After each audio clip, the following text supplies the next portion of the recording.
ವೀಕ್ಷಕರೇ ನಮಸ್ಕಾರ.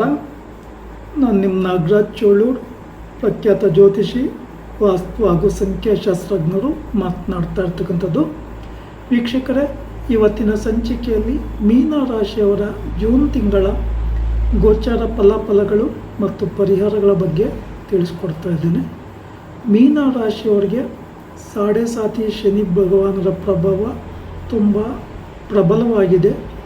ನಿಮಗೆ ಸಿಗ್ತಕ್ಕಂಥ ಒಂದು ಒಳ್ಳೆಯ ಅವಕಾಶ ಇರ್ಬೋದು, ಅಥವಾ ಏನಾದರೂ ಹೊಸತು ಮಾಡಬೇಕು ಅಂತ ಇದ್ದರೂ ಸಹ, ಅಥವಾ ನಿಮಗೇನಾದರೂ ಲಾಭದಾಯಕವೂ ಆಗಬೇಕು ಅಂತ ಇದ್ದರೂ ಸಹ ಶನಿ ಭಗವಾನರು ನಿಮ್ಮ ರಾಶಿಯಲ್ಲಿರೋದ್ರಿಂದ ಅವಕಾಶ ಕೊಡೋದಿಲ್ಲ.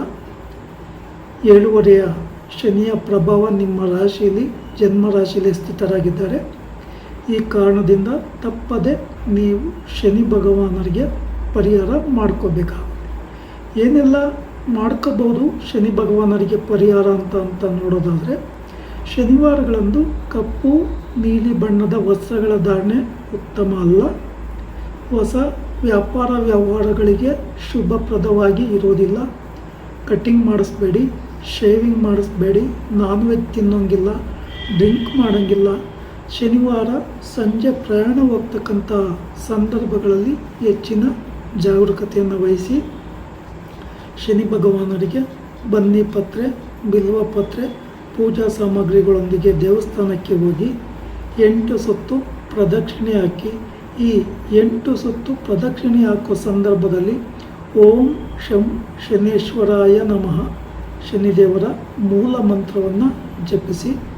ಅನಂತರ ಶನಿದೇವರ ಎದುರಲ್ಲಿ ಅಗ್ನಿಕುಂಡ, ಅಲ್ಲಿ ಎಳಬತ್ತಿಯ ದೀಪವನ್ನು ಹಚ್ಚಿ ನಮಸ್ಕಾರ ಮಾಡಿ. ಆಮೇಲೆ ಶನಿದೇವರಿಗೆ ಬಿಲ್ವಪತ್ರೆ, ಬನ್ನಿ ಪತ್ರೆ, ಪೂಜಾ ಸಾಮಗ್ರಿಗಳನ್ನು ಸಮರ್ಪಿಸಿ ಎಳ್ಳೆಣ್ಣೆ ದಾನ ಕೊಡಿ. ಅಥವಾ ಅಭಿಷೇಕದ ವಿಗ್ರಹ ಇದ್ದಲ್ಲಿ ಎಳ್ಳೆಣ್ಣೆಯ ಅಭಿಷೇಕವನ್ನು ಮಾಡಿಸೋದು ಬಹಳ ಒಳ್ಳೆಯದು. ಅಲ್ಲೇ ನವಗ್ರಹಗಳ ಸಾನ್ನಿಧ್ಯ ಇದ್ದರೆ 9 ಸುತ್ತು ಕೈ ಮುಗಿದುಕೊಂಡು ಶ್ರದ್ಧಾ ಭಕ್ತಿಯಿಂದ ಪ್ರದಕ್ಷಿಣೆ ಹಾಕಿ ಪ್ರಾರ್ಥನೆ ಮಾಡ್ಕೊಳ್ಳಿ. ಈ ಸಂದರ್ಭದಲ್ಲಿ ಓಂ ನಮಃ ಸೂರ್ಯಾಯ ಸೋಮಾಯ ಮಂಗಳಾಯ ಬುಧಾಯ ಚ ಗುರು ಶುಕ್ರ ಶನಿಭ್ಯಶ್ಚ ರಾಹುವೇ ಕೇತುವೆ ನಮಃ ಈ ಸ್ತೋತ್ರವನ್ನು ಜಪಿಸೋದು ತುಂಬ ಉತ್ತಮ. ಶನಿದೇವರ ದೇವಸ್ಥಾನದಿಂದ ಹೊರಗಡೆ ಬರ್ತಕ್ಕಂಥ ಒಂದು ಸಂದರ್ಭಗಳಲ್ಲಿ ಶನಿದೇವರಿಗೆ ಬೆನ್ನನ್ನು ತೋರಿಸಿ ಹಿಂದೆ ಬರಬೇಡಿ, ಎಚ್ಚರಿಕೆ ವಹಿಸಿ. ಶನಿದೇವರ ದೇವಸ್ಥಾನದಲ್ಲಿ ಪೂಜೆ ಮುಗಿದ ನಂತರ ಆಂಜನೇಯನ ದೇವಸ್ಥಾನ, ಈಶ್ವರನ ದೇವಸ್ಥಾನ, ಗಣಪತಿ ಮಂದಿರ ಅಥವಾ ಅಯ್ಯಪ್ಪ ಸ್ವಾಮಿ ಮಂದಿರಗಳಲ್ಲಿ ನಿಮಗೆ ಇಷ್ಟವಾದಂಥ ಪೂಜೆ ಕೊಟ್ಟು ಪ್ರಾರ್ಥನೆ ಮಾಡ್ಕೊಳ್ಳಿ. ದಿನನಿತ್ಯ 8 ಸಲ ಹನುಮಾನ್ ಚಾಲೀಸ್ ಪಾರಾಯಣ ಮಾಡೋದ್ರಿಂದ ನೆಗೆಟಿವಿಟಿ ಕಡಿಮೆ ಆಗಿ ಶುಭ ಫಲಗಳು ನಿಮಗೆ ಸಿಗ್ತವೆ. ಇನ್ನು ನಿಮ್ಮ ರಾಶಿಗೆ ಗುಪ್ತ ಶತ್ರುಗಳ ಕಾಟ ಇರ್ತದೆ. ಈ ಕಾರಣದಿಂದ ಹೊಸಬರೊಂದಿಗೆ ವ್ಯವಹಾರ ಮಾಡ್ತಕ್ಕಂಥ ಒಂದು ಸಂದರ್ಭಗಳಲ್ಲಿ ತುಂಬ ಹೆಚ್ಚಿನ ಜಾಗರೂಕತೆಯನ್ನು ವಹಿಸಿ ಸರಿಯಾದ ನಿರ್ಧಾರಗಳನ್ನು ತೆಗೆದುಕೊಂಡು ಮುಂದುವರಿಯೋದು ಬಹಳ ಒಳ್ಳೆಯದು. ಇಲ್ಲ ಗಣಪತಿ ದೇವಸ್ಥಾನದಲ್ಲಿ ಗರಿಕೆ ಪತ್ರೆ, ಬಿಲ್ವ ಪತ್ರೆ ಅರ್ಪಣೆ ಮಾಡಿ ಪೂಜೆ ಮಾಡಿಸಿ ಓಂ ಗಂ ಗಣಪತಿಯೇ ನಮಃ ಈ ಮೂಲ ಮಂತ್ರವನ್ನು ಜಪ ಮಾಡೋದ್ರಿಂದ ನೆಗೆಟಿವಿಟಿ ಕಡಿಮೆ ಆಗುತ್ತೆ. ಆದ್ದರಿಂದ ನೀವು ತಪ್ಪದೆ ಶನಿ ಭಗವಾನರಿಗೆ ಮತ್ತು ಗಣಪತಿ ದೇವರಿಗೆ ಪೂಜೆಯನ್ನು ಕೊಡಿ. ಅನುಮಾನ ಬಂದ ಕಡೆ ವ್ಯವಹಾರಗಳನ್ನು ಮಾಡಲಿಕ್ಕೆ ಹೋಗಬೇಡಿ.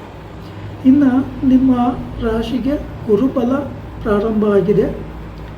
ಈ ಗುರುಬಲದ ಪ್ರಭಾವದಿಂದ ನಿಮ್ಮ ಕುಟುಂಬದಲ್ಲಿ ವಿವಾಹಾದಿ ಶುಭ ಕಾರ್ಯಗಳನ್ನು ಮಾಡಲಿಕ್ಕೆ ಅನುಕೂಲ ಆಗುತ್ತೆ. ಹಾಗೆ ಹೊಸ ವ್ಯಾಪಾರ ವ್ಯವಹಾರಗಳನ್ನು ಮಾಡಲಿಕ್ಕೂ ಸಹ ಶುಭಪ್ರದವಾಗಿ ಇರ್ತದೆ.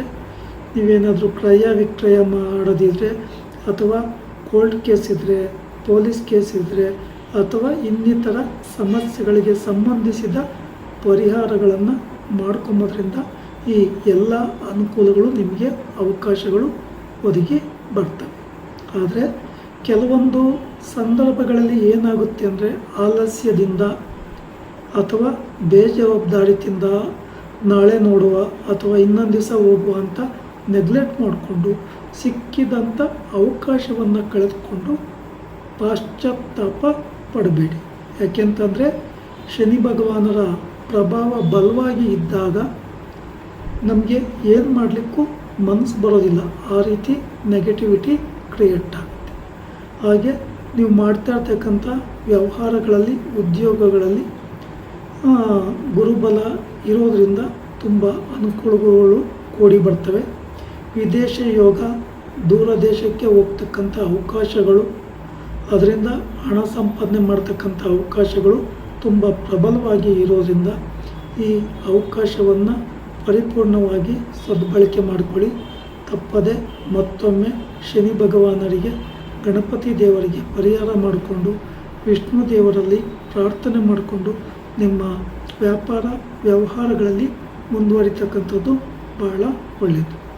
ನಿಮಗೆ ಈಶಾನ್ಯ ದಿಕ್ಕು, ಪೂರ್ವ ದಿಕ್ಕು ತುಂಬ ಶುಭಪ್ರದವಾಗಿರ್ತದೆ. ಈ ದಿಕ್ಕುಗಳಿಂದ ವ್ಯಾಪಾರ ವ್ಯವಹಾರಗಳಿಂದ ಹೆಚ್ಚಿನ ಲಾಭವನ್ನು ಪಡ್ಕೊತೀರಿ. ವೀಕ್ಷಕರೇ, ಈ ವಿಡಿಯೋ ಇಷ್ಟ ಆಯಿತು ಅಂದರೆ ಲೈಕ್ ಮಾಡಿ, ಶೇರ್ ಮಾಡಿ, ಫಾಲೋ ಮಾಡಿ, ಆ ಲೈಕನ್ನು ಒತ್ತಿ, ಬೆಲ್ ಐಕನ್ ಒತ್ತಿ. ನಮಸ್ಕಾರ.